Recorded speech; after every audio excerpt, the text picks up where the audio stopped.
Les aînés n'osent pas prendre la parole, n'osent pas s'engager parce que, comme s'ils se sentaient dépassés, c'est pas une bonne idée avec l'expérience de vie qu'on a. Je m'appelle Luc Maurice, président exécutif et fondateur des résidences du groupe Maurice. Bienvenue au balado dans Quelques aînés, où on laisse la parole aux personnes plus âgées. Accompagné d'un expert, je désire échanger sur divers sujets qui concernent la réalité des personnes plus âgées. En vieillissant, je réalise que l'idée que je me faisais de la vieillesse pouvait être bien différente de ce qu'elle est réellement. Il faut dire que dans les œuvres de fiction ou les médias, on représente souvent, trop souvent, les personnes plus âgées comme étant malades ou ayant un handicap physique. Au balado dans Quelques aînés, on s'interroge aujourd'hui quelle image serait plus juste et plus proche de la réalité du vieillissement. J'en discute avec Mme Pierrette Gagné, journaliste et spécialiste en communication à la retraite, et Mme Annick Mongeau, associée fondatrice de l'agence Mongeau-Pèlerin et compagnie, spécialisée en communication stratégique ainsi qu'en affaires publiques et gouvernementales. D'abord, merci beaucoup d'être avec nous aujourd'hui. Question pour Pierrette. Quand on parle d'aînés, quelle est l'image qui est souvent utilisée dans les médias, selon votre expérience? Moi, j'ai trop vu des personnes avec une canne qui représentent les aînés ou des personnes qui sont en perte d'autonomie, qu'on voit dans le système de santé et qui nous font supposer que les aînés doivent être pris en charge et il y a des coûts reliés à ça pour le système de santé. Alors, c'est l'image que moi, je retiens malheureusement. On médicalise beaucoup le vieillissement au Québec, vous avez raison. Annick, pouvez-vous nous expliquer en quoi consiste la représentation et quel impact ça a sur la société? En fait, la représentation, c'est l'image qu'on se fait. Et c'est souvent teinté de certains stéréotypes. Puis on va prendre les bulletins de nouvelles, par exemple. Mm-hmm. Les bulletins de nouvelles, vous le savez, ce qui fait vendre, ce sont les mauvaises nouvelles. Et pourquoi les mauvaises nouvelles font vendre? Parce que notre cerveau est fait pour détecter la menace. OK? Donc, on est davantage attiré vers une mauvaise nouvelle. On va être plus attentif à une mauvaise nouvelle parce que c'est biologique. Et celle qui l'explique très bien, c'est Sonia Lupien, qui est chercheure en neurosciences. Elle a, puis je vous invite à lire ses livres, elle est vraiment formidable. Et elle explique très bien ce phénomène-là où notre œil, notre cerveau est attiré vers une mauvaise nouvelle. Alors, quand on présente des mauvaises nouvelles qui touchent les aînés, on est souvent dans des situations de vulnérabilité, d'abus, de maltraitance, de fraude. Alors, nécessairement, on ramène l'image de l'aîné dans une situation où il a été abusé ou malade. Alors, c'est pour ça que les bulletins de nouvelles nous représentent souvent des aînés, non pas qui sont en forme et de bonne humeur et très vifs dans leur quotidien, mais des gens qui ont vécu des situations qu'on rapporte dans les nouvelles. Alors, c'est principalement au niveau des bulletins d'information.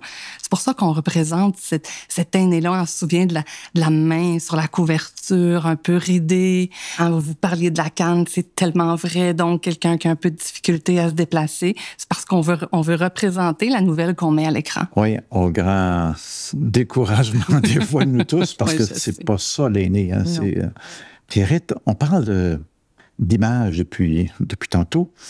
Puis la représentation, ça concerne aussi les mots. Hein? Les images, c'est bien, mais les mots, c'est important aussi. Considérez-vous que le langage qu'on utilise pour parler des personnes plus âgées est adéquat?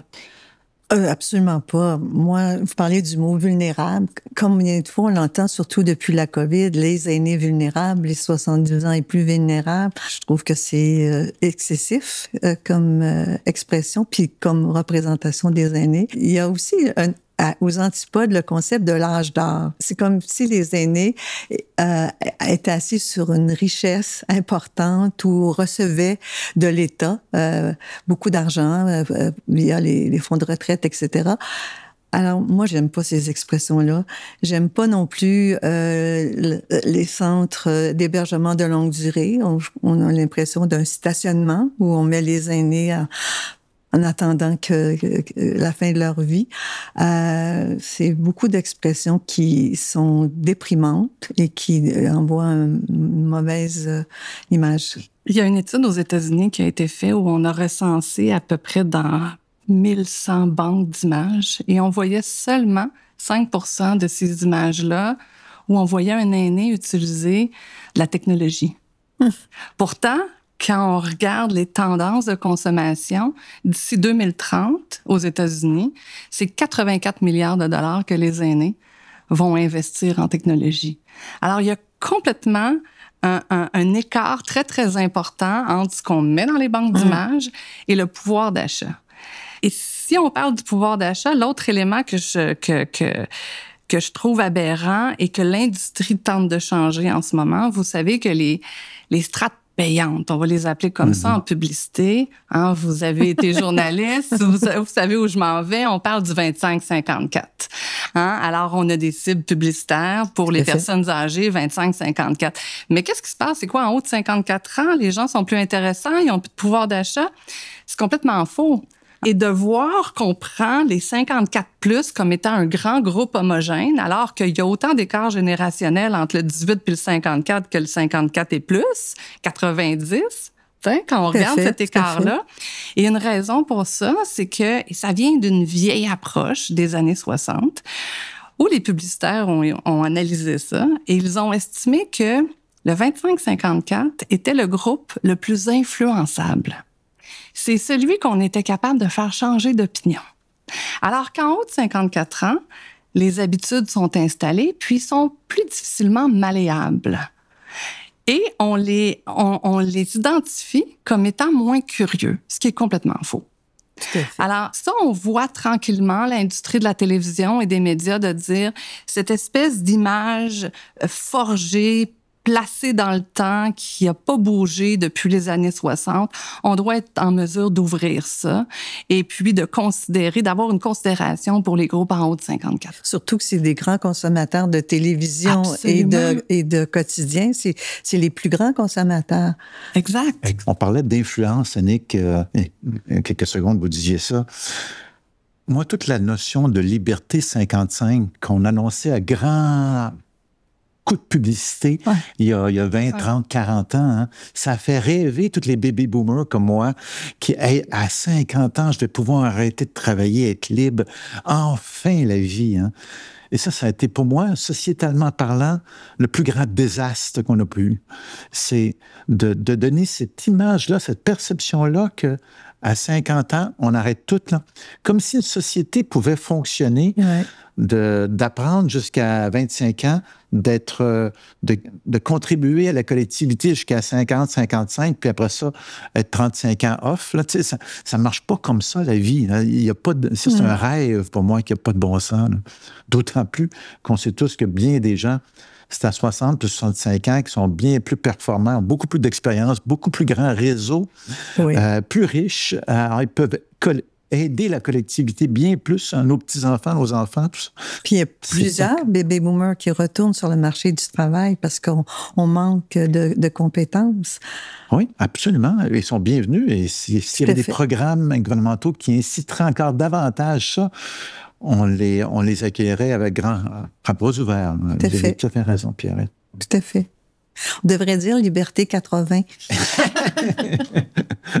Et avez-vous remarqué que dans la représentation des aînés, que ce soit dans les publicités ou sur les réseaux sociaux, les seules fois où on voit des aînés heureux, actifs, c'est pour des publicités de médicaments ou d'assurance vie. Oui. Alors, au quotidien, ils ne sont pas là du tout. Question pour les deux. On le sait, en l'âgisme, soit la discrimination en raison de l'âge, ben, ça réduit le bonheur. On peut même faire de l'auto-agisme. Ça fait mal de faire de l'auto-agisme, de l'agisme envers soi-même. Hein. Est-ce que vous avez l'impression que les images que vous voyez des personnes plus âgées influencent la façon dont vous percevez?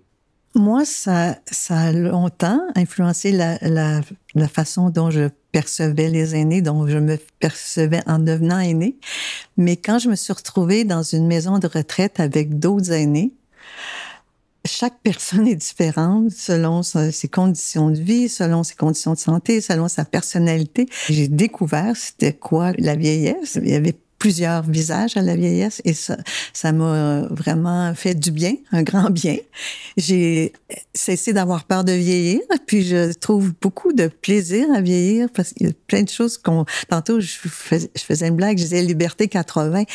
Mais on a du temps pour découvrir, on a du temps pour apprendre, on a du temps pour consommer de la culture. On a moins de charges, mais ça vaut la peine d'en profiter pour lier des amitiés qui sont pas seulement basées sur son milieu de travail, des relations de travail. C'est gratuit, c'est riche. On apprend de personnes qui ont eu un parcours de vie différent du sien, puis c'est fantastique. Alors moi, j'ai arrêté de faire de l'auto-agisme depuis que je suis dans une résidence. Voyez-vous. C'est très important ce que vous dites parce que de briser l'isolement, oui, c'est un élément qui est clé dans une bonne santé mentale. Quand on parle des images qu'on répète, c'est un peu comme un mensonge qu'on répète souvent qui finit par devenir une vérité. Mm-hmm. Quand on répète ces images-là à l'écran, quand on répète les mots de vulnérabilité, on finit par le croire. Oui. On finit par le croire, ça finit par nous atteindre et ça a un impact direct sur l'estime de soi, sur l'image qu'on se fait de nous-mêmes et on devient un peu moins combatif. Alors, ce dont vous parlez, d'être entouré de gens qui ont des parcours de vie différents, des bagages complètement différents, avec qui vous êtes en mesure d'échanger, d'apprendre, de découvrir, ça vient un peu mettre de côté ces préjugés-là. Alors ça, c'est un élément qui est assez fondamental dans les solutions. Pierrette, est-ce qu'on devrait montrer une réalité plus réaliste des personnes plus âgées dans les médias? Bien, tout à fait. Avec ce qu'on vient de dire, je pense que c'est vraiment fondamental. Pourquoi on montrerait pas des aînés avec des petits-enfants? Ça donne l'impression que l'aîné est pas exclu, qu'il fait partie d'une chaîne démographique qui est là, qui est pas mis au rencard, qui est pas à l'écart. Aussi, des aînés avec des jeunes adultes, c'est la réalité. J'en vois beaucoup des aînés qui vont faire du vélo, surtout avec les vélos électriques aujourd'hui, qui vont faire du vélo avec des jeunes adultes, ou bien qui vont aller au théâtre, ou qui vont aller voir un film. Pourquoi mettre les aînés dans une classe à part, un tout homogène à part, alors qu'ils devraient être intégrés? Ils sont intégrés dans la vie sociale, il faut qu'ils le soient, puis c'est comme ça qu'on devrait les montrer. D'ailleurs, il y a un paquet de petits villages en Europe et en Asie dont on appelle Blue Zone, et qui parlent souvent de une des corrélations les plus importantes entre le bonheur des aînés, l'espérance de vie des aînés autonomes. C'est relié beaucoup aux interactions qu'il y a intergénérationnelles. Tout à fait. Alors, quand la famille, quand le patelin, quand l'arrondissement, quand les croyances, mais quand il y a une interaction entre tout ça, ben les gens sentent plus un goût de vivre. Et il y a beaucoup de preuves de ça dans le monde entier, effectivement. Moi, j'aimerais beaucoup qu'on soit en mesure de montrer les signes du vieillissement comme étant une richesse. Parce qu'elles traduisent une expérience, parce qu'elles traduisent un parcours de vie, parce qu'elles traduisent vraiment des expériences qui nous ont permis collectivement d'avancer. Tout à fait. Et que dans les médias, qu'on présente les aînés non pas comme des personnes vulnérables, mais comme des citoyens engagés, des créateurs. Oui. Et des gens qui ont la force d'une opinion parce qu'elle est basée sur l'expérience. Donc, on accorde davantage de crédibilité. Et moi, je souhaiterais que les aînés prennent la parole davantage. Les aînés n'osent pas prendre la parole, n'osent pas s'engager, parce que, comme s'ils se sentaient dépassés, c'est pas une bonne idée. Avec, comme vous dites, avec l'expérience de vie qu'on a, on a vécu beaucoup de changements accélérés. On a vécu des révolutions sexuelles, révolutions technologiques. On a vécu 2 référendums.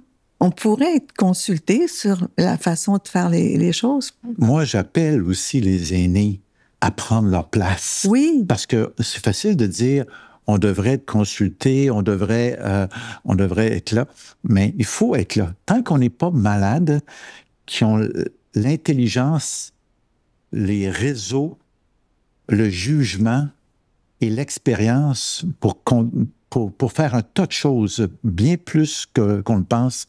On pense qu'on est fin à 45 ans. On n'a pas l'expérience de quelqu'un de plus vieux. Ouais.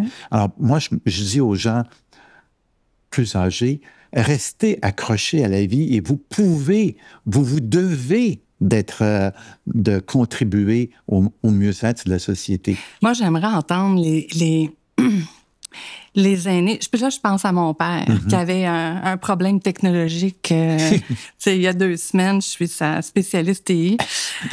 Et il me disait, je me sens dépassée. Mais j'ai dit, t'es pas dépassée. J'ai dit, il y a plein de choses que tu sais faire que je peux même pas imaginer être capable de le faire. C'est pas parce que t'as un problème en ce moment que tu dois l'attribuer au fait que t'es vieux et dépassé. C'est juste pas vrai. Il y a plein de choses que je ne sais pas faire et que tu sais faire. L'idée, c'est d'être capable de demander de l'aide. On trouve le problème, on le règle et on avance. C'est toute la force du transfert du savoir. Oui. Il faudrait pas hésiter à faire ça. Il y a des belles initiatives. Hein? Je sais pas si vous avez entendu parler du projet des bibliothèques vivantes ils bâtissent un réseau de conférenciers. Mais les conférenciers, là, personnes comme moi, là, comme d'autres aînés, d'autres personnes de d'autres horizons. Les gens formidables, c'est ce que vous voulez dire. Qui viennent parler d'un thème, ou qui viennent parler d'une partie de leur histoire, et puis qui sont invités comme ça à aller à la bibliothèque, là où il y a des gens de toutes les générations. Hein, les familles sont à la bibliothèque, les personnes immigrants sont à la bibliothèque.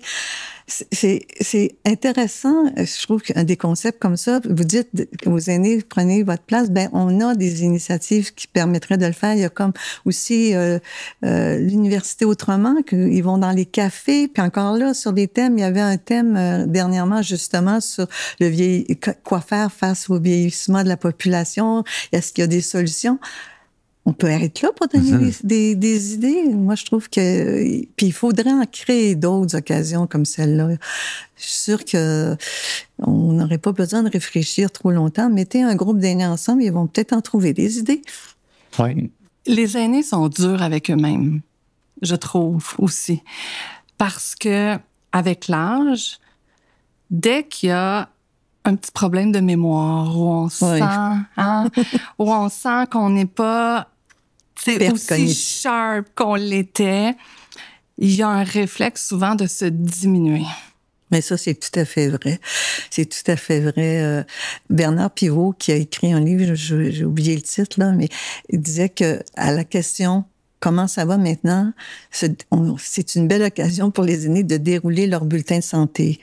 Leur arthrite, leur ostéoporose, leurs problèmes digestifs, leurs problèmes cardiaques, leur diabète, au lieu de simplement répondre à la question puis d'enchaîner sur les sujets intéressants d'actualité. Bon. Puis moi, je vois ça souvent aussi où j'habite. Les gens, c'est une bonne journée aujourd'hui, c'est une moins bonne journée. J'ai essayé de jouer au bridge hier, c'est difficile. J'ai eu les pertes cognitives, comme si c'était une catastrophe qui nous arrivait puis qui nous empêchait de fonctionner puis d'avoir du plaisir. Donc, vous avez raison. Ça favorise une dépréciation puis c'est pas une bonne idée. Question pour vous deux. Permettez-moi de rêver. On rêve ensemble. Dans un monde idéal, quelle action pourrait-on mettre en place pour freiner ces stéréotypes-là d'aînés? Faire circuler une image plus positive du vieillissement, puis rapprocher les générations. Je pense qu'il faut diffuser les réalisations des aînés. Il y a des initiatives d'écrire sa vie, mais ça peut être aussi sur des sujets, des expériences liées à des expériences de travail ou à des engagements. Je pense que ça serait intéressant de faire découvrir des expertises comme ça ou des histoires de vie. Ça pourrait faire une différence, faire évoluer les mentalités et faire découvrir qui est derrière cette personne âgée. Oui, tant le passé que le présent. Il y a beaucoup de gens de 65 ans et plus qui contribuent avec beaucoup de force à la qualité de la société. Là. Oui, le bénévolat, c'est qui est là? Aussi. Ce sont les personnes aînées qui sont là, qui sont des bénévoles. Même sans être une bénévole attitrée à une activité, l'entraide spontanée se crée. Puis il y a un engagement dans une communauté facile dans un groupe d'aînés. Je pense que ça, c'est quelque chose à valoriser. Il faut valoriser ça, la contribution des aînés sous une autre forme que le travail.